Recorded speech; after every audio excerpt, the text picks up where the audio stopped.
প্রথমে 1.5 কাপ চিনি নিয়ে 1 কাপ জলের মধ্যে ফোটাতে হবে।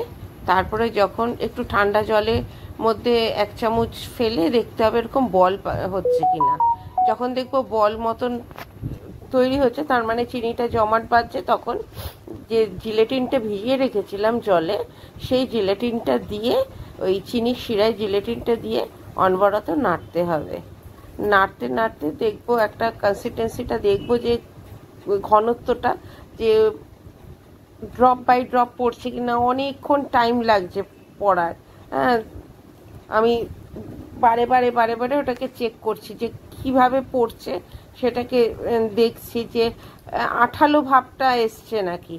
হ্যাঁ, এটাও যখন হয়ে যাবে তখন আমি এটাকে আস্তে আস্তে টাইম নিয়ে গ্যাসটা মিডিয়াম, হাই টু মিডিয়াম রাখবো।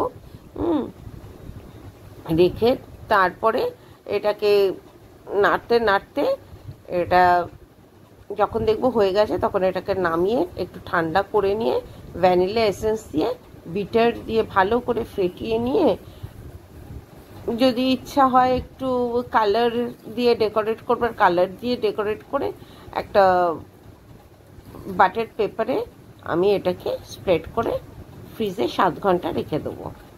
7 ঘন্টা রাখা হয়ে গেলে, সেট হয়ে গেলে এটাকে কেটে পরের দিন সার্ভ করে দেবো।